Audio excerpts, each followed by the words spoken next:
आपल्या अन्न पुरवठ्याला वाचवण्यासाठी एक असं शस्त्र वापरलं जातं जे शक्तिशाली तर आहेच, पण तेवढंच धोकादायकही आहे. तुम्हाला हे ऐकून आश्चर्य वाटेल. या शस्त्राचं नाव आहे फॉस्फिन फ्युमिगेशन. चला तर मग या अदृश्य ढालीमागे दडलेली गुंतागुंतीची प्रक्रिया आज समजून घेऊया. 1,40,00,000 टन हा आकडा ऐकायलाच किती मोठा वाटतो नाही का? पण हा आकडा आहे त्या प्रचंड नुकसानीचा जो आपल्याला दरवर्षी सोसावा लागतो. हो, हे अगदी खरे आहे.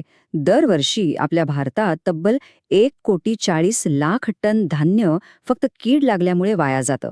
जरा विचार करा, एवढ्या धान्यातून किती लोकांचं पोट भरलं असतं? आणि हे नुकसान फक्त धान्याचं नाहीये, तर हे आहे अब्जावधी रुपयांचं नुकसान.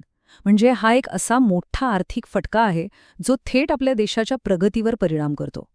म्हणूनच ह्या अब्जावधींच्या कीड समस्येचा सामना करणं खूप गरजेचं आहे. पण प्रश्न हा आहे की एवढं मोठं नुकसान होतं तरी का? तर याचं मूळ कारण दडलंय माहितीच्या अभावात. म्हणजे कापणीनंतर धान्याची साठवणूक कशी करायची आणि किडींपासून त्याचं संरक्षण कसं करायचं याबद्दल पुरेशी माहितीच नसते.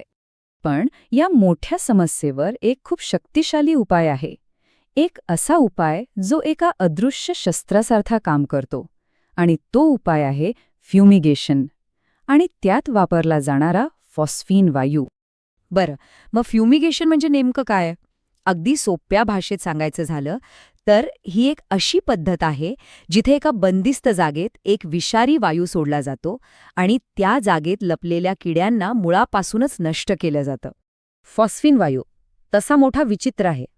त्याला स्वतःचा असा रंग नाही, पण त्याला एक विशिष्ट वास येतो, सडलेल्या लसणासारखा किंवा माशासारखा, जो खरं तर एक धोक्याचा इशाराच असतो. तो हवेपेक्षा जड असल्यामुळे जमिनीच्या जवळ पसरतो.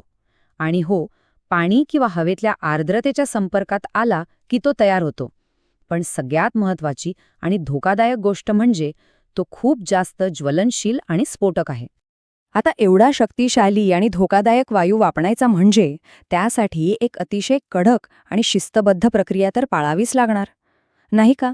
चला तर मग ही प्रक्रिया काय आहे ते टप्प्याटप्प्याने समजून घेऊया. तर यशस्वी फ्युमिगेशनसाठी हे 4 टप्पे खूप महत्त्वाचे आहेत. सगळ्यात पहिलं नियोजन, म्हणजे प्रत्येक गोष्टीची अचूक नोंद करणं. दुसरं सील करणं, म्हणजे ज्या जागेत फ्युमिगेशन करायचं आहे ती जागा पूर्णपणे हवा बंद करायची, जेणेकरून वायू बाहेर गळणार नाही. तिसरं वायूचा योग्य वापर, म्हणजे किती प्रमाणात वायू सोडायचा याचा अचूक गणित मांडणं. आणि चौथं आणि शेवटचं वायू विजन, म्हणजे प्रक्रिया पूर्ण झाली की त्या जागेला सुरक्षितपणे हवेशीर करणं. या सगळ्यावरून एक गोष्ट तर स्पष्ट होते की फ्युमिगेशन हे काही साधं सोपं काम नाही. हे फक्त एक तांत्रिक कौशल्य नाही, तर यासाठी अचूक नियोजन आणि व्यवस्थापन अत्यंत गरजेचं आहे. कारण इथं एक छोटीशी चूक सुद्धा खूप महागात पडू शकते. चला, आता आपण या प्रक्रियेतल्या सगळ्यात महत्त्वाच्या भागाकडे वळूया, आणि तो म्हणजे सुरक्षितता. फॉस्फिन हे एका दुधारी शस्त्रासारखं आहे. ते जेवढं प्रभावी आहे ना, तेवढंच धोकादायक सुद्धा. पण फॉस्फिन इतका धोकादायक का मानला जातो? याचं कारण असं आहे की ह्या वायूच्या संपर्कात आल्यास त्याचे परिणाम थेट आपल्या आरोग्यावर होतात. आणि हे परिणाम जीवघेणेही ठरू शकतात. त्याच्या धोक्याची तीव्रता या एका वाक्यातून लक्षात येईल. बहुतेक मृत्यू संपर्कात आल्यानंतर पहिल्या 12 ते 24 तासात होतात आणि ते हृदयाशी संबंधित असतात. हे वाक्यच फॉस्फिनच्या विषबाधेची तीव्रता आणि त्याचा वेग किती भयंकर आहे हे सांगतं. समजा जर कोणी या वायूच्या संपर्कात आलं तर काय होतं? तर छातीत दुखायला लागतं, धाप लागते, डोकेदुखी, चक्कर येणं, मळमळ आणि रक्तदाब कमी होण्यासारखी लक्षणं दिसायला लागतात. आणि अशी लक्षणं दिसल्यास एका क्षणाचाही विलंब न करता वैद्यकीय मदत घेणं गरजेचं असतं. बरं, एक आदर्श फ्युमिगंट कसा असायला हवा? तो फक्त किड्यांसाठी विषारी असावा, माणसांसाठी नाही. तो ज्वलनशील नसावा आणि वापरणाऱ्यांसाठी पूर्णपणे सुरक्षित असावा.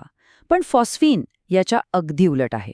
तो माणसांसाठी सुद्धा तितकाच विषारी आहे, अत्यंत ज्वलनशील आहे आणि सगळ्यात वाईट म्हणजे याच्या विषबाधेवर कोणताही ठोस उतारा नाही. म्हणूनच तो वापरताना प्रचंड सावधगिरी बाळगावी लागते. तर मग इथे एक मोठा प्रश्न उभा राहतो.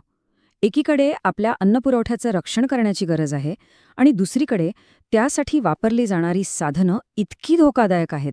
मग या दोन्ही गोष्टींमध्ये संतुलन कसं साधायचं? हा एक असा प्रश्न आहे जो आपल्याला अन्न